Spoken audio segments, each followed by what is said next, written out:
सोहनपुर गांव में रामलाल नाम का एक लकड़हारा रहता था। वो अपनी जीविका चलाने के लिए गांव के पास के ही जंगल में रोज लकड़ियां चुनता और उन्हें बेचकर कुछ पैसे कमा लेता था। इसी तरह उसका गुजारा चल रहा था। कुछ दिनों के बाद रामलाल की शादी हो गई। उसकी पत्नी बड़ी खर्चीली थी, इसलिए अब उतनी लकड़ियों को बेचकर घर चलाना मुश्किल हो गया था। ऊपर से रामलाल की पत्नी कभी नए कपड़े खरीदने के लिए तो कभी किसी दूसरी चीजों के लिए रामलाल से बार बार पैसे मांगती थी। अगर पैसे ना मिले तो रूठ जाती। रामलाल अपनी पत्नी से बहुत प्यार करता था, इसलिए उसकी नाराजगी वो बर्दाश्त नहीं कर पाता था। रामलाल ने ठान लिया कि वो अब ज्यादा लकड़ियां इकट्ठा करके बेचेगा ताकि उसकी पत्नी को रोज रोज पैसों की कमी ना हो।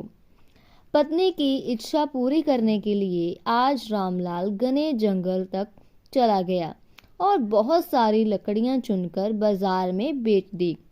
ज्यादा लकड़ियों के ज्यादा पैसे मिले तो खुश होकर रामलाल ने सारे पैसे अपनी पत्नी को दे दिए। अब रोज रामलाल ऐसा ही करने लगा। देखते ही देखते उसके मन में लालच इतना बढ़ गया कि उसने धीरे धीरे पेड़ काटना ही शुरू कर दिया। पेड़ काटने से और ज्यादा लकड़ियां हो जाती थी और उसे अधिक दाम मिलने लगे। लकड़हारा हर हफ्ते एक पेड़ काटता और लकड़ियां बेचकर मिलने वाले पैसों से अपनी पत्नी के शौक पूरे करता। अब पैसे ज्यादा आ रहे थे तो घर भी अच्छे से चलने लगा था। धीरे धीरे रामलाल ने पैसों को जुए में लगाना शुरू कर दिया। जुआ खेलने की लत ऐसी लगी कि रामलाल एक मोटी रकम इसमें हार गया। अब इस रकम को चुकाने के लिए रामलाल ने एक दो मोटे मोटे पेड़ काटने का फैसला लिया। जैसे ही रामलाल ने जंगल में जाकर अपने कुल्हाड़ी को एक बड़े से पेड़ पर चलाने की कोशिश की तो उस पर पेड़ की टहनी ने हमला कर दिया। रामलाल चौंक गया। फिर उसे पेड़ की एक टहनी ने लपेट लिया। रामलाल कुछ समझ नहीं पाया कि यह सब क्या हो रहा है। तभी पेड़ से आवाज आई, मूर्ख, तुम अपने लालच के चक्कर में मुझे काट रहा है। तू सारे पैसे जुए में लुटा देता है और फिर पैसे लौटाने के लिए पेड़ काटने आ जाता है।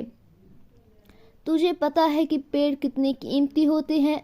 हमारे अंदर भी जान बसती है और हम तुम इंसानों को जीने के लिए हवा, धूप में छाया और भूख को शांत करने के लिए फल देते हैं, लेकिन तू अपने स्वार्थ के लिए हमें ही काट रहा है।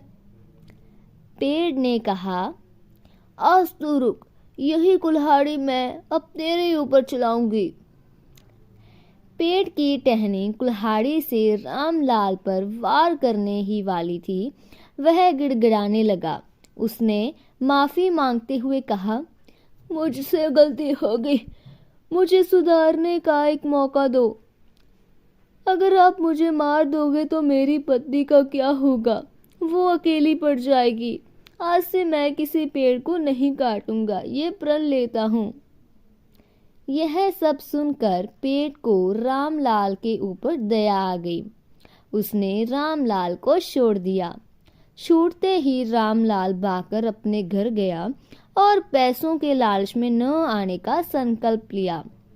तो दोस्तों, इस कहानी से हमें यह सीख मिलती है कि लालच में आकर पर्यावरण के साथ खिलवाड़ नहीं करना चाहिए। हमें ऑक्सीजन पेड़ से ही मिलती है। इन्हें काटकर हम खुद अपने जीवन में संकट को ला रहे हैं। ऐसी और मजेदार कहानियां सुनने के लिए हमारे इस चैनल को लाइक एंड सब्सक्राइब करें। Thank you.